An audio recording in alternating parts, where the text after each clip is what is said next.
about to listen to the Dr. Daliah Show. Sassy, stimulating medical talk radio. Any medical advice Dr. Daliah Wax gives on her show should not be substituted for an actual visit to your medical provider. And now, here's Dr. Daliah.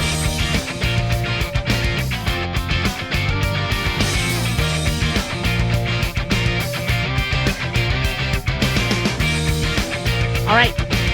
We are back on the Dr. Daliah Show. Thank you all for tuning in. 1-877-Dr. Daliah, 1-877-DOCDALI. So I am a real huge fan of campfires. I love sitting around the campfire. I don't know it's because I like fire and I like seeing the little embers fly off, or I like to see the different colors from the gas of the fire and the temperature changes and the burning of the wood and the crackling. I just love it all. And to me, it's kind of soothing. And then on top of that, you have the added effect of people being around the campfire. I'm going away this weekend with some friends. We're going to be doing the campfire. We got the wood. We got everything ready. And what's very interesting is whether we're laughing and giggling or whether we're just quiet looking at the fire. It's cool. You don't have to speak. If you want to speak, you can speak. You don't want to speak.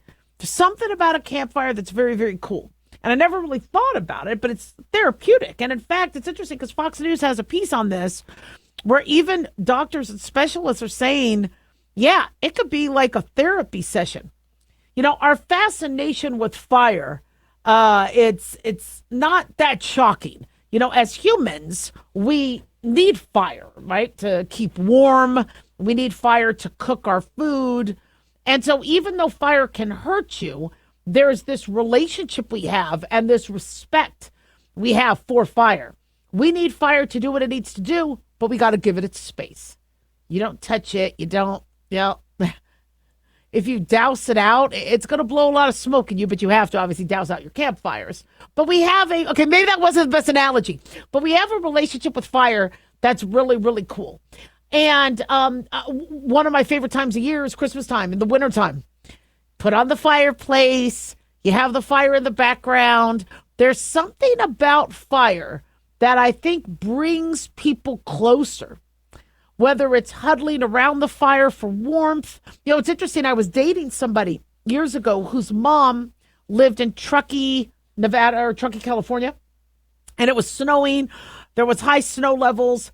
And when we got to her house, we had to kind of wade in the snow. And the way her house was built was you immediately walk in. It was an old house where you walk in and there's the fire pit.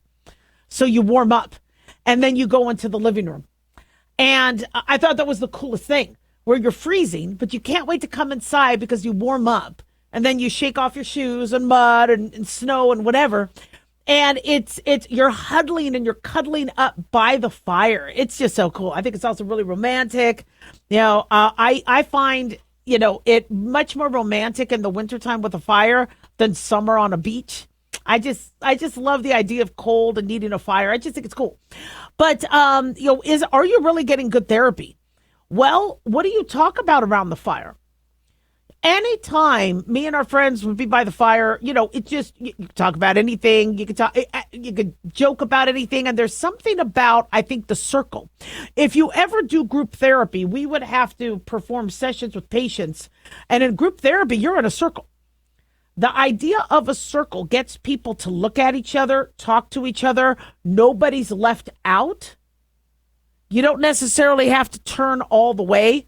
You know, let's say you have a bad neck. You know, if you have some, but you know, with a circle, it really allows that sort of union. Circle in nature, you know, whether it's the sun or the moon, you know, boobies.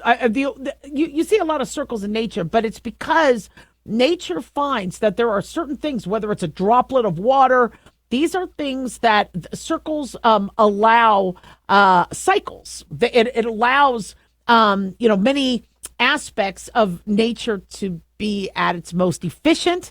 And I think relationships and speaking through things work really well in terms of that.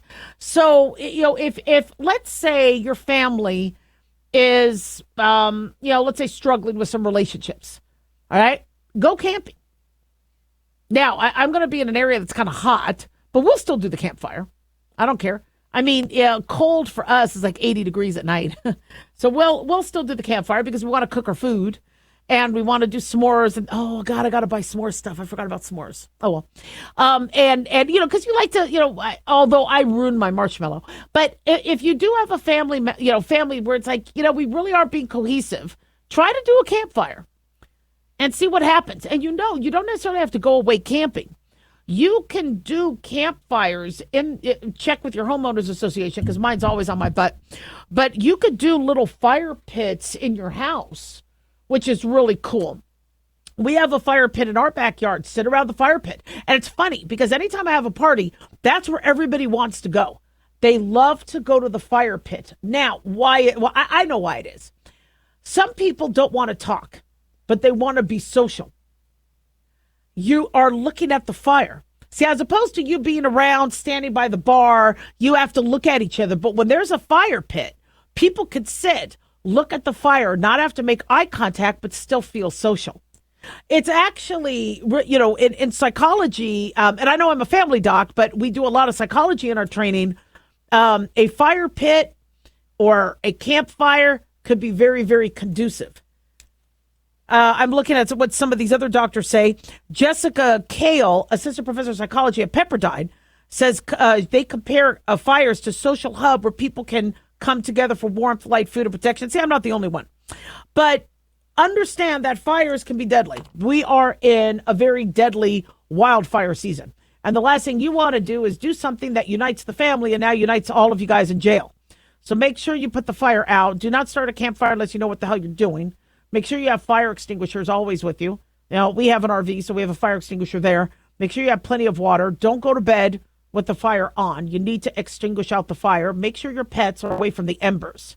My pets want to go after the hot dogs in the fire or the lamb or whatever we're cooking, and then they get close to the embers. And one thing I really don't like about campfires is I'm always where the smoke goes. I feel like I'm sitting there and then the wind comes and then I get the smoke. And so then I move away from the circle, which, by the way, that could make the circle fall apart because if you're trying to move away and now somebody else is in the line of the smoke, they're like, wait a second, screw you. And it could get ugly. But try it out. 1-877 Doc Daliah, don't go away.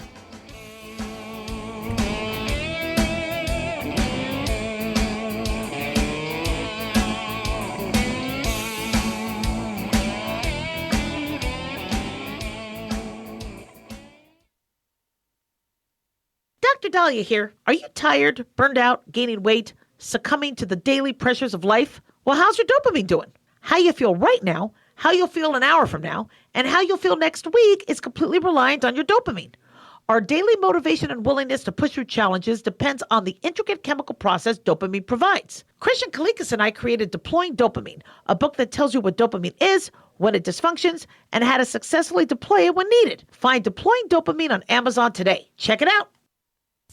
Increase fuel economy up to 7.9% with Hot Shot Secret Gasoline Extreme, the solution to maximize your engine's performance and fuel economy. Whether you're driving a sports car or a daily commuter, Gasoline Extreme is specially formulated with PEA to deep clean. Don't settle for an average driving experience. Upgrade to Hot Shot Secret Gasoline Extreme and go further on each tank. Order now on Amazon or HotShotSecret.com. Hot Shot Secret, powered by science. Let's face it, guys, we're living in times where the truth is becoming more suppressed and censorship is increasing at an alarming rate, especially on social media platforms. It's Clyde, and I want to tell you about a safe and secure digital playground we put together just for you. It's Aftermath.media. You get access to thousands of Ground Zero archives and podcasts, along with our private social media groups with your basic membership starting at only $7 a month. Each subscription includes tech support, access to the RSS feeds, along with our own chat room and Telegram channel. In addition, the premium membership includes research study groups, webinars, a document and movie library, a live video stream of Ground Zero, a monthly Zoom chat with me, and other bonus content. Be sure to check out our yearly specials as well. Sign up today while you're thinking about it. Sign up at Aftermath.media. Again, that's Aftermath.media.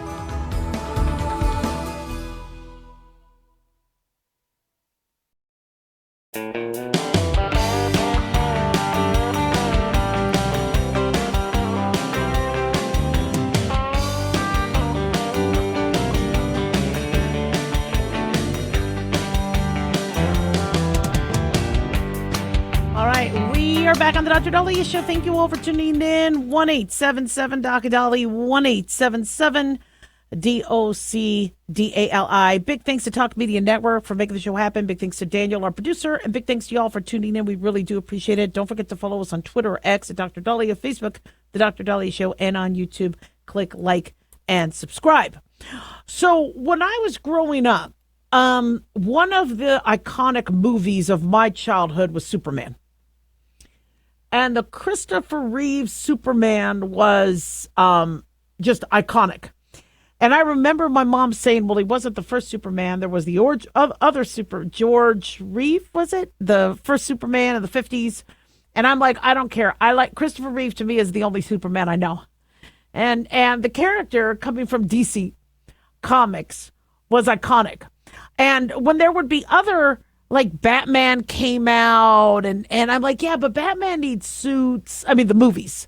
Iron Man still needs a suit. You know, Superman, even naked, he's a superhero. Although I was really confused in Superman 2, where if he wanted to be with Lois Lane, he had to lose all his powers. And then luckily he found that green crystal and got his powers back. But the one thing about Superman is he was very American. It was an American movie. It was an American idea. And, you know, he'd fly with the flag. He would salute the president. And he would unite people. So Superman was uniting. And when you thought of Superman, you might think of cape. You know, when you do word association. So when I think of Superman, I think handsome, Christopher Reeve, muscles, cape, tights, phone booth, but hero. Flying, uniting, a hero. And the one thing I'm noticing with movies is they're really losing the point of what they're doing with these movies. And when you do a story, you want to entrance somebody from their reality into the fantasy of it. And what is Hollywood doing? Interweaving reality and everyday life and politics into these stories. And it's getting rejected and rejected and rejected. I mean, look at how Snow White bombed at the box office. Elio bombed. People don't want underlying messaging and subliminal messaging. They want a fantasy. And so this new Superman, you would think would be like, okay, well, they're doing Superman again. And I'm like, can we come up with something new? You know, is this reboot needed? How many times are we going to do Superman? Well, already there's issues because the director's brother, Sean Gunn, has already put politics into this, highlighting that Superman is an immigrant. Is it because he's alien?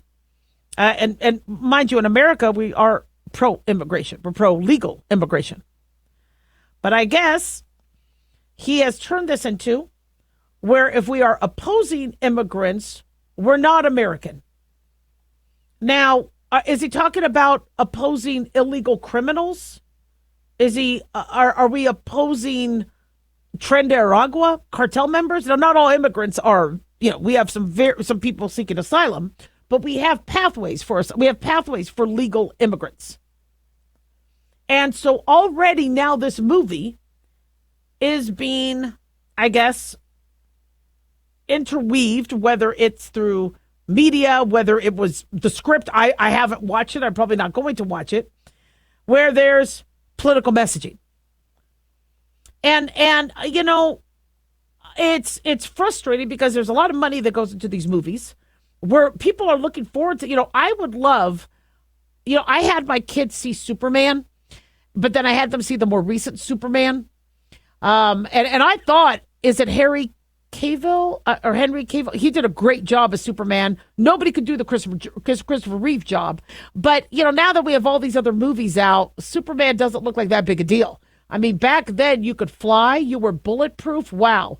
Well, now everything, everybody's so desensitized to that. So nobody goes, oh, wow, Superman is cool. Well, we have too many superheroes. Now everything has been done to death with these movies.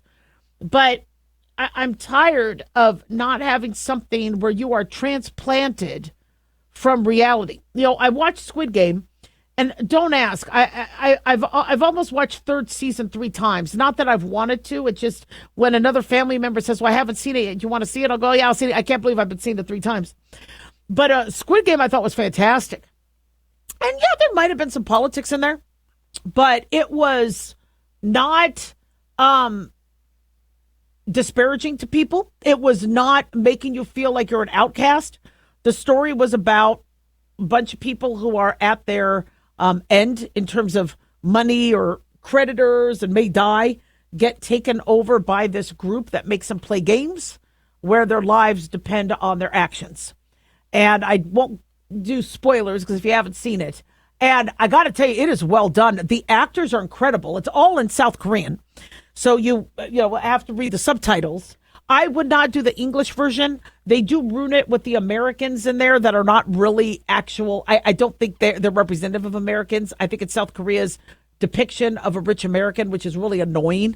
That part ruins it. But the rest of the show is really, really good. And they actually have one character who's a transgender female. And she is fantastic. I love her character, love her role. Really well done. The writers did a fantastic job, which is what they should do.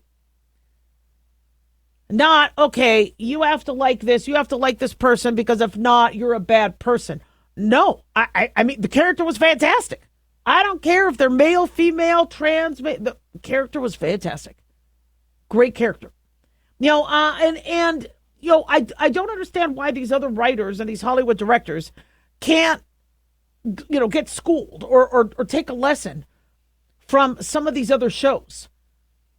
I thought Game of Thrones was absolutely fantastic. Maybe there was a little underlying political stuff where all the leaders were women, whatever, but I got to tell you, the women and the character buildup that they didn't make you think, okay, they're just checking the box. They had to throw a woman there. You saw these women rise from their previous positions, and it made sense in the movie, in the series. Now, we might not have liked Cersei or whatever, but it was it was very well written. And I really didn't like the last season too much, and I didn't like, Sean Bean not being in all of them. But Superman, don't be ruining Superman. Look, America, I'm a daughter of an immigrant. We are pro-immigration. Bipartisanly. We want people to come, emigrate from places they don't want to live, become citizens, pay taxes, all that, and be a part of America. We are a country of immigrants. What we don't want is somebody violating the laws, ruining it for the people doing it innocently and properly. And we don't want wolves in sheep's clothing. And instead, what people want to do is make it look like we are anti-immigrants. And you saw Hispanic supporters of Trump. In fact, I had nurses who said, Daliah, my family kind of came the right way. This is not fair that other people get to come in, and my family did it the hard way. Spent a lot of money, worked, had to learn the language, take the tests. They could have done it easier. And I told you with that whole with the whole student loan issue, the paying off somebody's student loans is not very popular even among the Democrats, because if a Democrat paid off their student loans, they're going to be pretty grumpy that now they didn't have to, or they have to help somebody else pay off theirs. So now they're paying off twice. No, not cool.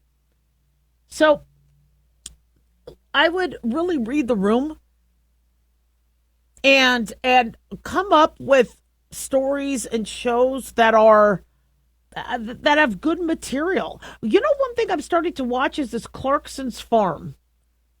The guy from Who Wants to Be a Millionaire, Jeremy Clarkson. I guess I'm on season 2, where I guess he buys a farm and he's rich.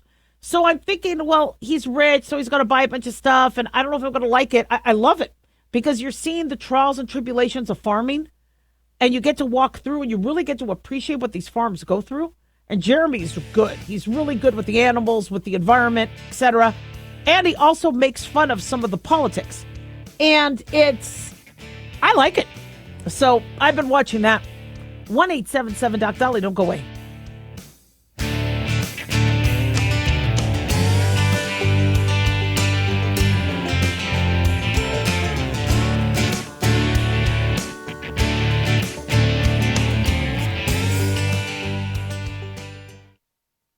At Hot Shot Secret, we share the science behind common diesel problems and their solutions. For example, Diesel fuel cetane levels. in many states, the cetane rating in diesel fuel is 42 to 45. Most diesel engines operate more efficiently with a cetane rating of 48 to 50. One treatment of Hot Shot Secret Diesel Extreme will raise your cetane 7 points, increase fuel economy, and improve cold starts. Due to a cleaner burn, there are less hydrocarbons and particulate matter in your exhaust. This reduces the blockage of your diesel particulate filter. Using Diesel Extreme generates 83% less DPF regeneration. The 6-in-1 Diesel Extreme formula also includes the most concentrated detergent on the market, lubricity enhancer, water demulsifier, rust and corrosion inhibitors, and a fuel stabilizer. Hot Shot Secret Diesel Extreme is available nationwide at truck stops, fine farm and auto stores, and online at hotshotsecret.com. Hot Shot Secret. Powered by science.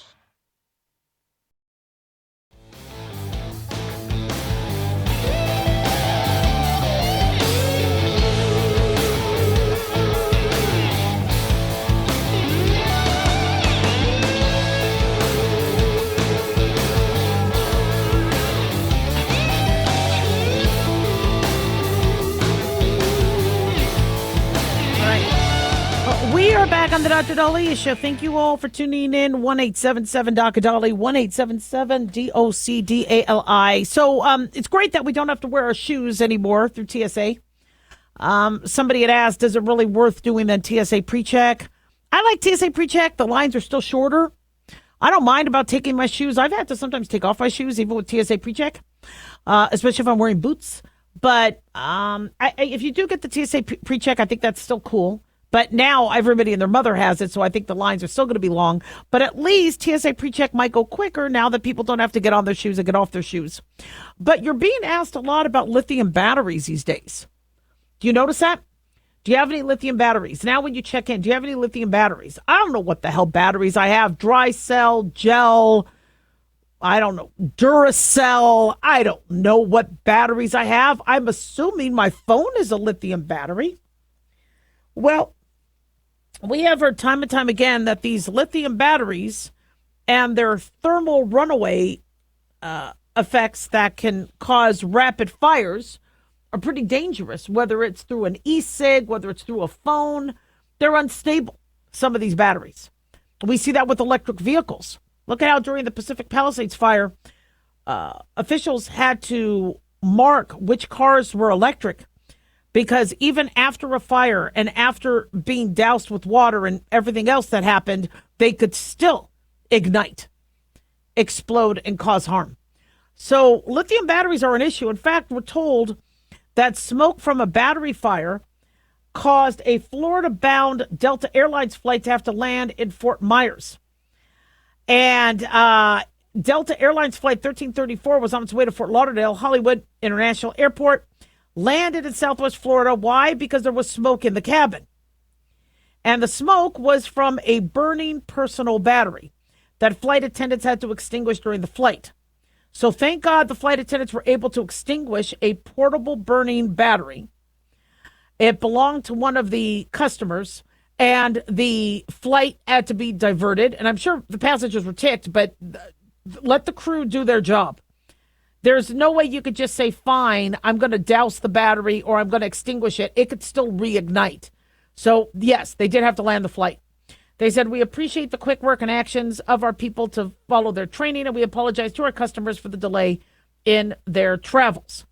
Now, there's a lot of things we use that have our batteries, whether it's our phones, whether it's your e-cigs. I have like a portable battery charger that I found online that's really, really cool.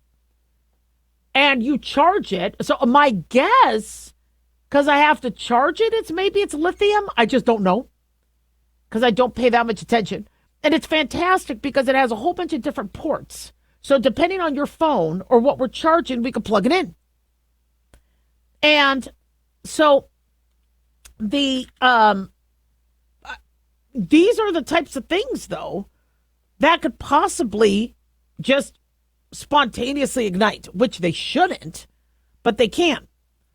So one of you had asked a while back if I knew anything about electric wheelchairs and planes. And I don't know much about it, but this is what I do know. They need to know about the battery. They need to know if the battery is safe. They need to know if the chair can fold, how it stores, what is the size, and if it can go on the plane or go, because there is cargo space in the cabin and then cargo space in the cargo hold. And so I know they need a lot of specifications. From what I understand, if you are going to have an electric scooter that you're traveling with or an electric wheelchair or even a wheelchair, let the airline know ahead of time. I know there's options between you could have wheelchair assistance at the airport or bring your own. I understand some people want to bring their own because when they travel, they're going to need that wheelchair when they travel. And I commend, people always ask, why are people who, can't walk traveling? Why not? If you're able to get around on your scooter or in a wheelchair in your home state, why not travel?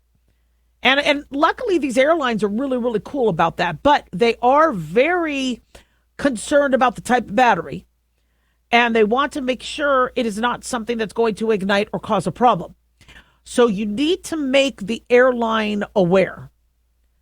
And you have to do it ahead of time. Just like if you want wheelchair assistance, you have to call ahead of time. But, the problem I have is everything around us is lithium now these days. And so when you get on the plane, like I was just flying to Iowa and then flying back from Omaha, and I can't tell you how many times we were all asked, do we have any lithium batteries? The average person doesn't know what the hell they have. I'm just assuming it's lithium. I mean, I have an iPhone. I'm assuming that's lithium. And if the average person has an iPhone, well, then we're all carrying something with lithium. And what are we doing to ensure that it's more stable? In Las Vegas, on the I-15, in Southern Nevada, we had a truck that I guess was carrying a bunch of lithium-ion batteries. They started to burn. I don't know if the truck overturned, but it was a fire that went on for days. And people were stuck on the road. Those with electric vehicles, their battery ran out. And it was hot, and they were stuck, and tow trucks had to rescue them from the middle of the highway, being in the middle of the desert. And you just hear time and time again that there are issues with these batteries. When you saw the soccer player last week, whose car went off the embankment, got burned to a crisp. Again, I don't know if it was a hybrid or an electric vehicle. It was a Lamborghini. Most Lamborghinis, I think, are fuel or hybrid. I don't know for sure. But, seeing planes get diverted, this is starting to be an issue. And I don't want it to be where they say, sorry, no phones. You can't carry your phone. So I'm really hoping whoever is designing this and designing the whole lithium battery and is understanding that there's some vulnerabilities. Remember there were people e-cigging and it was blowing up in their face? Or their phones were blowing up? That's some frightening stuff. And I think in this day and age, we should be able to have the technology to fix it. But I think we are moving towards so fast to higher tech and to better battery power. And the fact that electric wheelchairs may have lithium batteries, whoa. And you're hearing that there's 15-mile charges, and because that's what people want. They don't want just a 3-mile charge. They want to be able to go on a hiking trail. They want to be able to. We want better battery power. Same thing with cars. You think people are happy with the 250-mile range on their electric vehicle? No, they want 400. They want longer. Well, that involves a fancier battery. And I think we've just moved a little too fast with the batteries for my taste. Seeing these cars hit trees and then light on fire. I think there was a bunch of kids that got I think they just hit a tree or a wall and it ignited. And remember, the way the electric battery sits, it sits closer to the driver's seat, or it sits under, I believe, the chassis of these cars. And so, unfortunately, front, back seat passengers, you don't have a lot of time to get out. Mind you, fuel-injected cars can light on fire, too. But I just feel like we're having more of these thermal runaway events of these fires. And I am hoping that we do a better job. So, anyway, plane diverted. We'll see what happens as they move forward with that. Speaking of the Pacific Palisades, we're hearing that Governor Newsom, there's a big push to have lower income housing because people just cannot afford homes anymore. And I agree. When the average home in California is about $1 million, the average home in Las Vegas is $500,000. That's ridiculous. It's unaffordable. But 6 months after the devastating Palisades and Eaton fires, it looks like California Governor Newsom has unveiled a $101 million funding for multifamily low-income housing development. And it's going to be in the Pacific Palisades. So it's going to be very interesting to see. 1-877-DOC-DOLLY. Don't go away.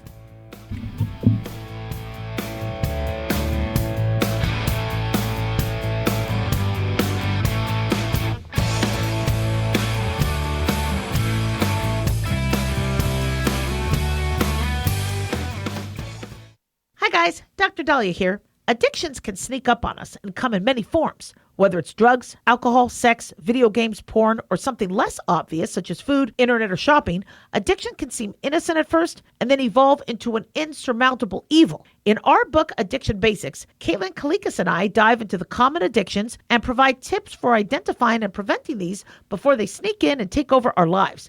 Addiction Basics can be found on Amazon or my website, drdaliah.com. Check it out.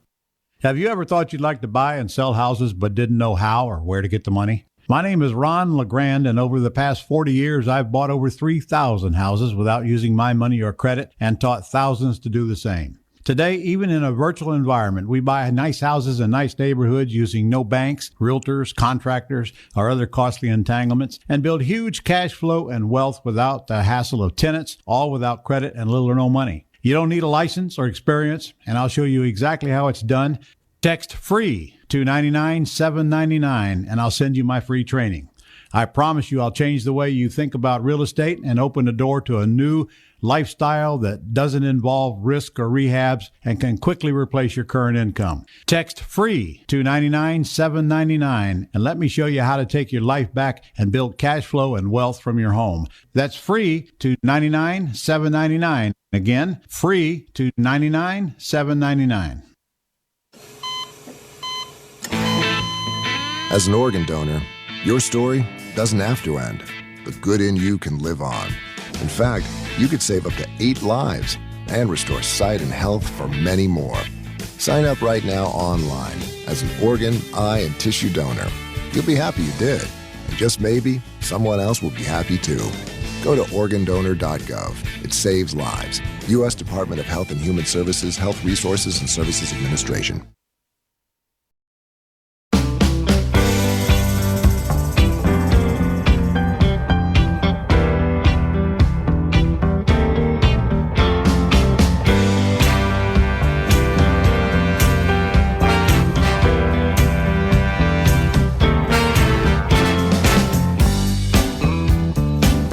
We are back on the Dr. Daliah Show. Thank you all for tuning in. 1-877-Dr. 1-877-DOC-DALI. So one of my listeners was upset that there are people that don't vaccinate for measles because her grandchild got measles.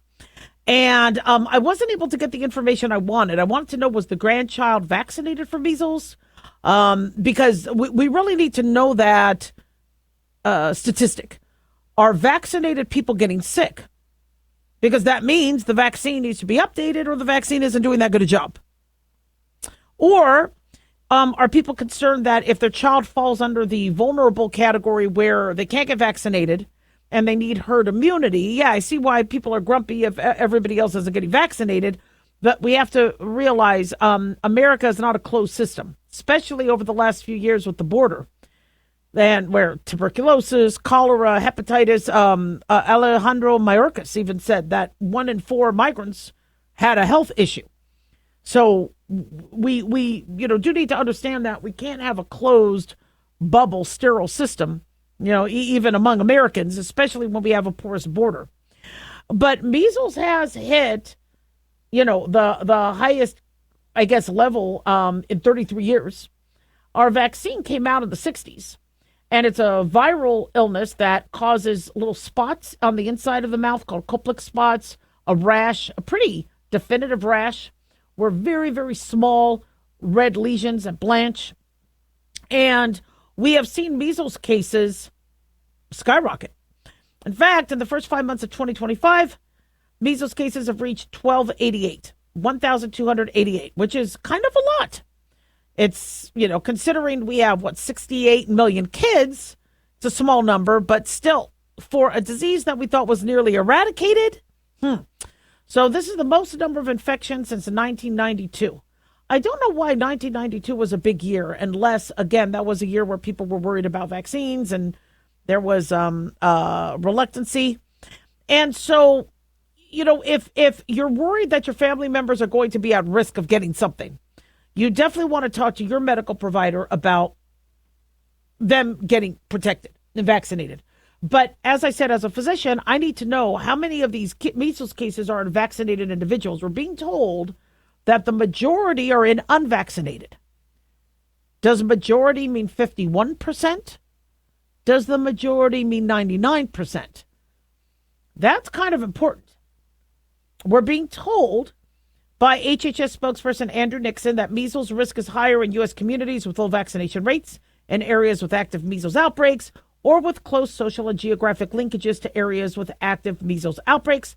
CDC continues to recommend MMR vaccines as the best way to protect against measles. And I got to tell you, the vaccine does a good job. I think it's 92 to 96% efficacy, but 92 with one shot, 96% with two shots. But again, we're still waiting on those numbers. And RFK Jr. is at the helm of HHS and did promise transparency. I like that he's there.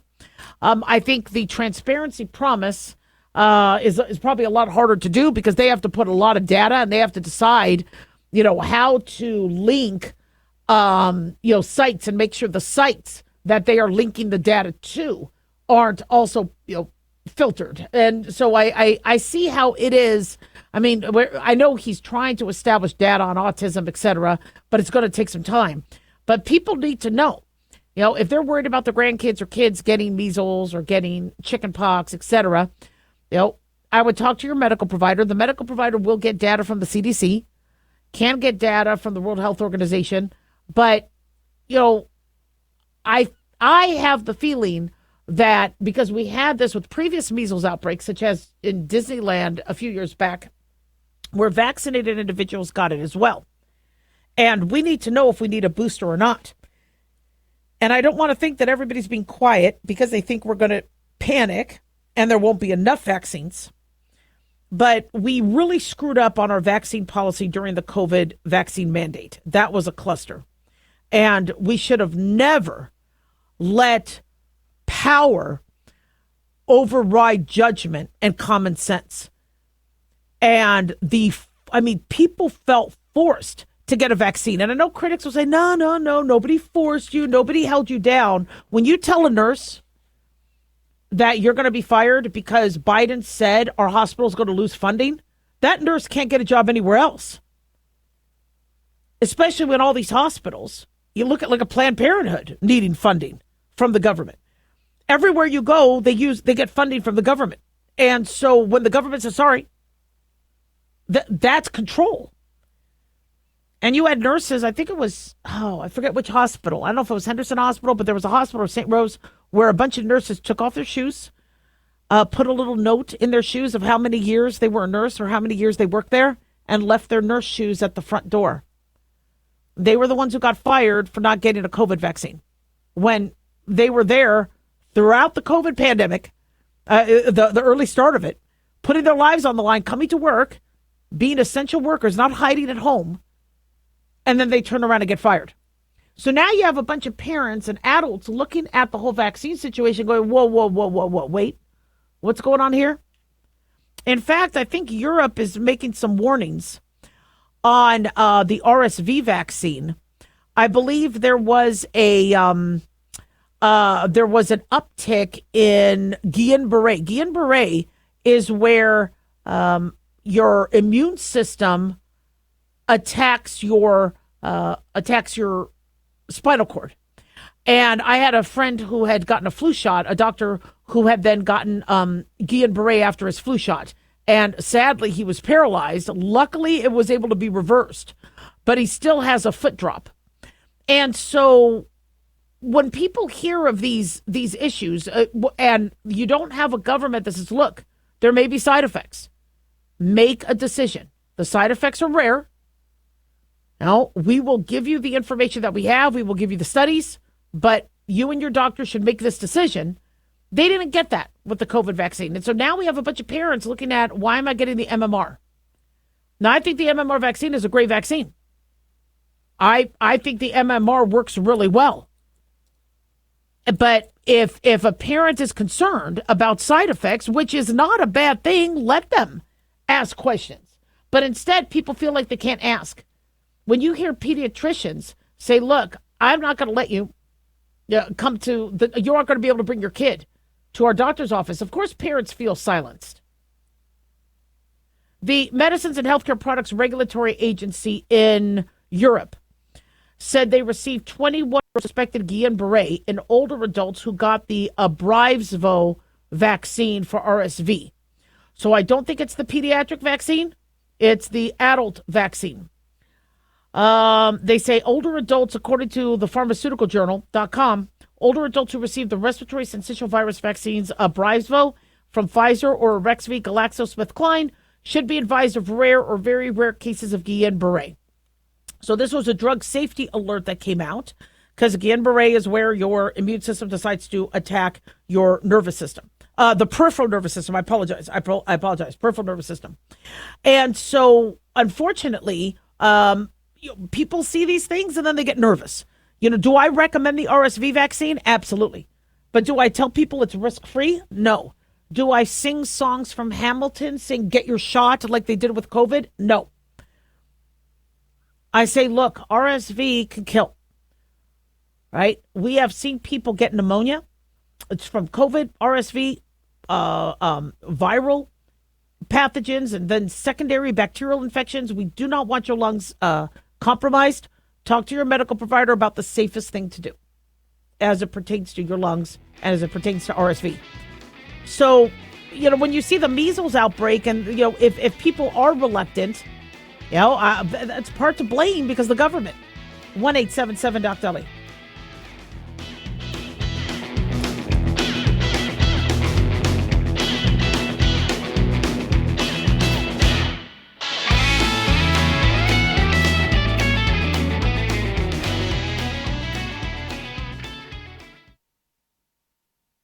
Can you believe, with all the recent violent protests, looting, and destruction, some areas are considering either defunding or abolishing the police?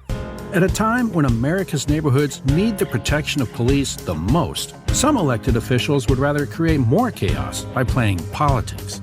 If you're sick of elected officials caving in to demands of the radical left, you're not alone. It's time we stand up and declare our support for local police. The majority of police officers are important partners in protecting our God-given rights. If you prefer freedom over chaos, then learn how you can help protect the local police that serve your community. Call today and request your free Support Your Local Police info packet. Dial 800-JBS-USA-1. That's 800-JBS-USA-1. Request your free Support Your Local Police info packet by calling 800-JBS-USA-1 today.